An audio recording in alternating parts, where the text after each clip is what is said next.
In March of 2022, I was diagnosed with type 2 diabetes at the verge of a diabetic coma. I lived in the constant fear of the unknown. I have four beautiful children and a spouse I did not want to leave behind. I took a concrete decision to do whatever it takes to reverse type 2 diabetes because I was tired of being in the constant fear of the unknown. There had to be a change. Hi, I'm Miriam, and welcome to Everything Life.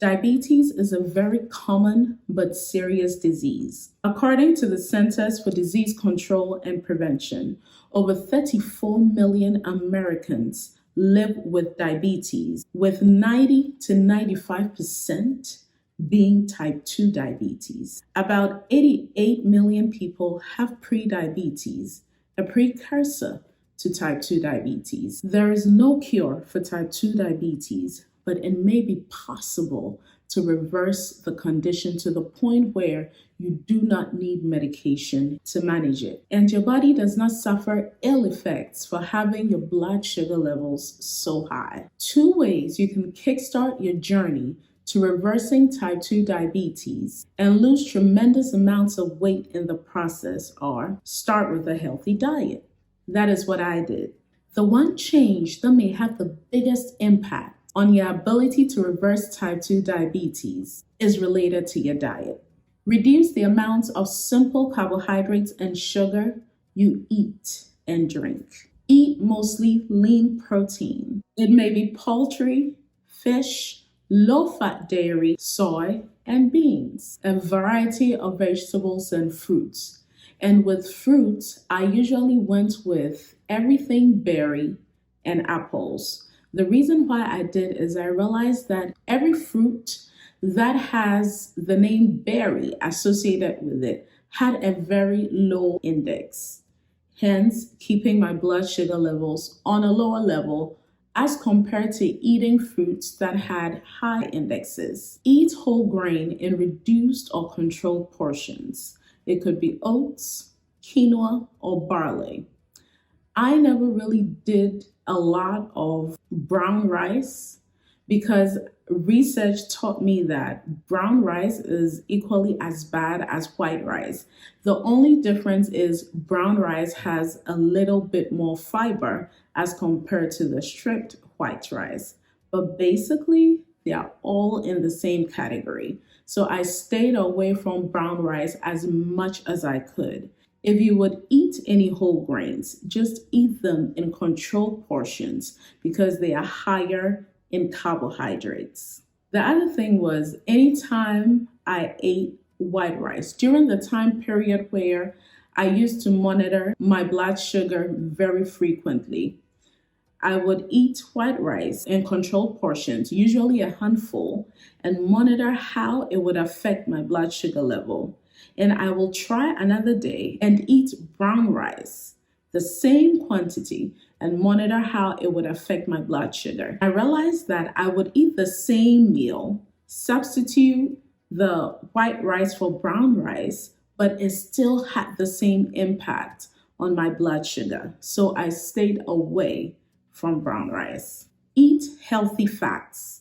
Nuts, avocados, vegetable oils. One simple way to make meals healthier is to fill half of your plate with vegetable or fruits.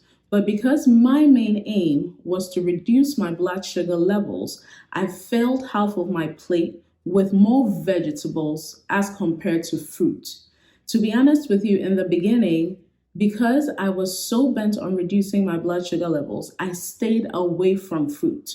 The only fruit I was eating was blueberries because I wanted to reduce my blood sugar levels, and I love food. Instead of filling half of my plate with vegetables, I would fill the whole of my plate with vegetables. It does not mean that is all I ate. I had my whole plate of vegetables. I had my whole grain, The whole grain was usually a quarter of a plate or less. I did not compromise with that. A quarter of a plate or less.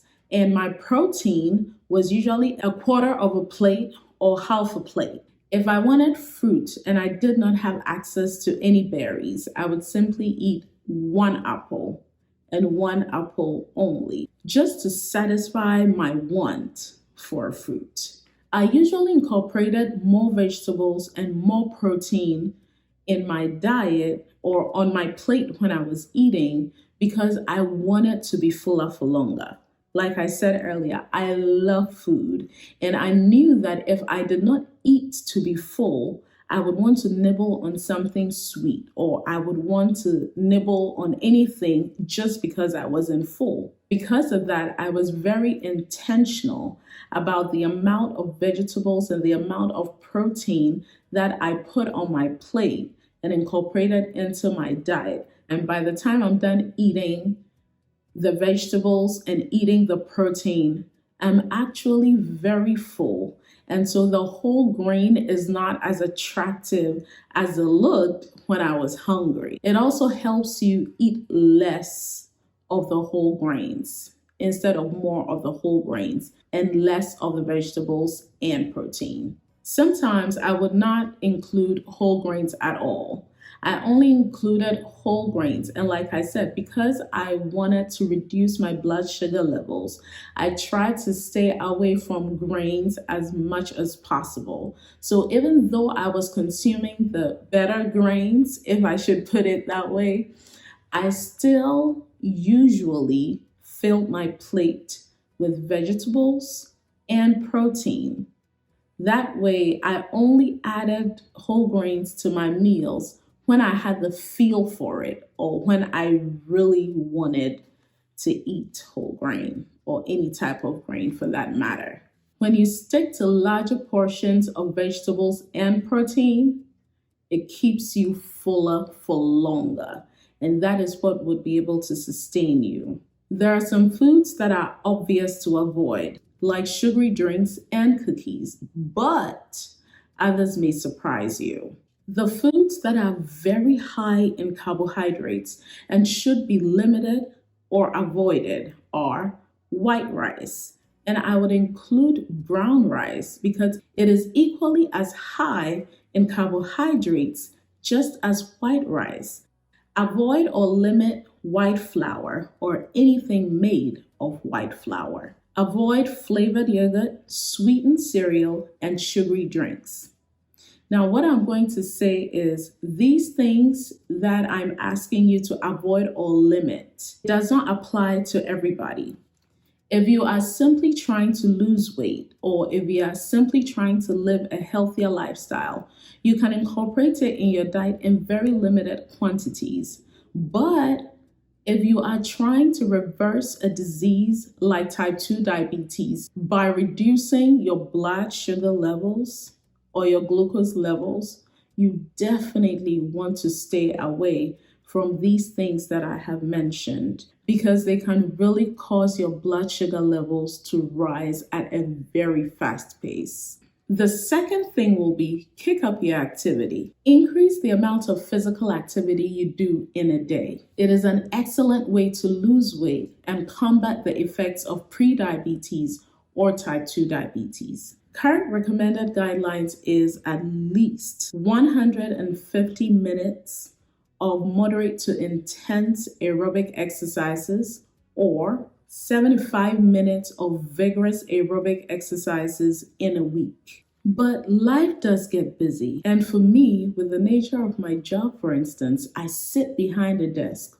all day. So I began incorporating exercises in my daily life and routines because I just could not find the time to go to a gym to exercise at any point in time. And if your schedule is like mine and your life is like mine, where you cannot even find time to fit yourself in a day, just using your daily routine and incorporating exercises in your daily routine would go a long way to help.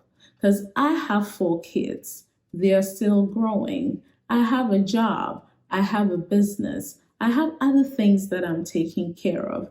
It can be really, really difficult to find time to do the things that are right for you and take care of yourself. One thing that I did that really helped me was with everything that I did, I incorporated exercises in my daily routines. So, for instance, instead of sit behind the desk all day while working, I would stand majority of the time. Instead of walk up the staircase when I'm going upstairs in the slower manner that I naturally would, I would walk faster up the stairs. And eventually I started running up the stairs. You don't have to do everything at a go. Just take your time, do it at your own pace, and do what works for you, because that is the only way you can be consistent. Some other things that I did in my leisure are when I'm with friends and family and I realize that I have sat for a long period of time, I would get up and start walking. So instead of sitting majority of the time, I started consciously and intentionally getting up to walk. Another thing I did was anytime I was performing tasks or anytime I was doing chores around the house, when I could, I would play music and I would dance with the music while performing the tasks or doing the chores because I love to dance. And that is the only way I knew how to incorporate it. Because sometimes it can be tough. But once you incorporate it in your daily routines and daily activities, it becomes second nature. By the time the day is done, instead of setting aside time to go work out, you would have been working out all day doing the things that you love. Little things like that made a huge impact and difference. And it also added to my activity level for the week. If you don't currently exercise much, use me as an example. I never really exercised, but start small and increase how much you do as you feel comfortable over time. Other lifestyle changes may also help, including not smoking, getting enough sleep, limiting alcohol, and maintaining stress. However, for some people, this may still not be enough, and medication may be needed to manage the condition. The question I usually get is, what if diet and exercise are still not enough? Even if you're unable to get your blood sugar levels down with lifestyle changes alone, and you still need medication or insulin, these healthy habits will help better manage the condition and may prevent complications from developing. Statistics show that 1 in 10 people have diabetes, and 1 in 5 people do not know that they are living with diabetes. If you have been diagnosed with prediabetes or type 2 diabetes, or if you want to lose some weight, or you simply just want to live a healthy lifestyle, a healthier lifestyle not only helps you better manage your blood sugar levels, but it's good for your overall health in many ways too. I hope this information was helpful. Until next time, be beautiful, be bold, be true to yourself and to others. Stay healthy and always be you.